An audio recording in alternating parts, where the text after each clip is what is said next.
Yesterday, at some point, you probably gave your child something you believed was healthy. One of those colorful little strawberry yogurts, a cereal bar with fruit drawn on the wrapper, a juice box with the word natural printed on the front. You did it with love, thinking you were making the right choice. And that's exactly the moment I need you to rethink today.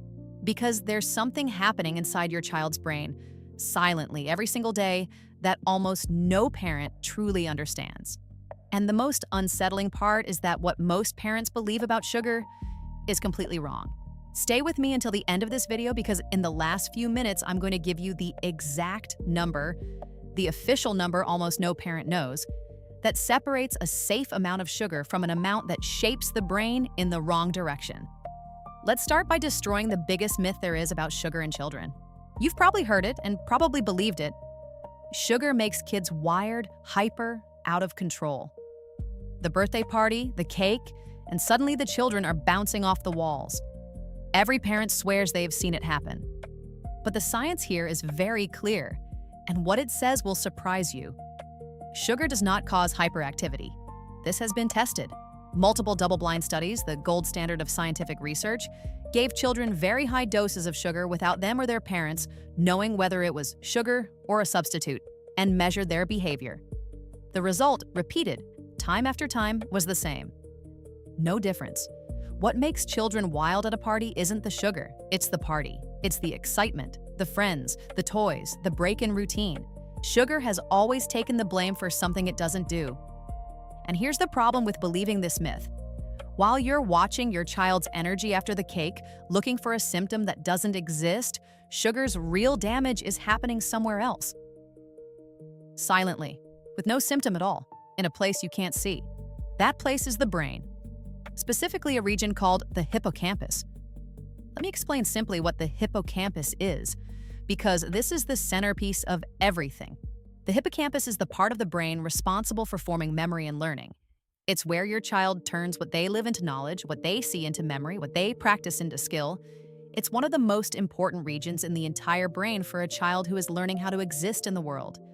And it's exactly this region that excess sugar affects. Before I show you how this happens inside the body, I need you to understand why the first 5 years are so decisive. Because this is the piece of information that changes the urgency of everything. A young child's brain is not a miniature adult brain. It's under construction. It's literally building itself and forming connections, assembling circuits, deciding which pathways will stay and which will disappear.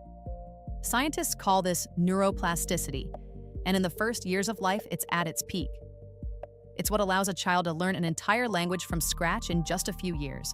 But that same malleability that makes a child's brain so powerful is what makes it so vulnerable. Because everything that enters during this period of construction can get engraved. It can become permanent structure. And sugar enters this period of construction through 3 different doors. Let me show you each one. The first door is inflammation. Excessive sugar consumption raises the levels of inflammation inside the brain. In an adult brain already built, that's bad. In a child's brain, in the middle of forming its circuits, it's far worse. Because the inflammation interferes with how the neurons function at exactly the moment they're making the connections that will last a lifetime. It's like having smoke in the air right in the middle of the most important construction in the house. The second door is memory, through the hippocampus. Research has shown that daily consumption of sugary drinks during the developmental stage impaired performance on memory tasks later in life. And there's a fascinating and unsettling discovery about the path this takes. It appears to go through the gut. The bacteria in a child's gut, altered by excess sugar, affect the brain through what scientists call the gut-brain axis. What goes into the mouth doesn't stay only in the belly.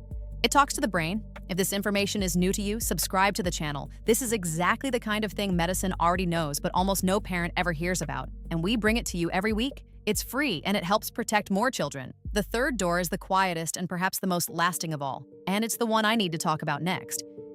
Because it doesn't just affect your child's brain today, it can shape the choices they'll make for the rest of their life. The third door is the reward system. And to understand why it's so powerful, you need to know something about why sugar is so hard to resist. When a child eats something sweet, their brain activates the reward system, the same network that makes us want to repeat what gives us pleasure. In an adult brain, that's manageable. In a child's brain, highly malleable, each repetition is helping to engrave a preference. And here's the point parents most need to understand. Because these associations are created during critical periods of development, they can become almost programmed into the brain. They can last a lifetime. The child who learns in those first years that good food is very sweet food carries that programming into adolescence and into adult life. It's not a lack of willpower later on. It's a circuit that was drawn early, at a moment when the brain was especially open to drawing it. You're not just feeding your child today, you're helping to write the relationship they'll have with food for the rest of their life. Now that you understand the three doors, inflammation, memory, and engraved preference, I need to show you where this sugar actually is. Because this is the part that shocks parents the most. When I say sugar, your instinct goes to the obvious sweets. The cake, the chocolate, the ice cream, the soda. But that's not the most dangerous enemy, because with those you're already careful. The real problem is the sugar hidden in foods sold as healthy. Exactly the ones you buy thinking you're doing good. The kids' fruit yogurt, the morning cereal with a colorful mascot, the cereal bar, the juice box.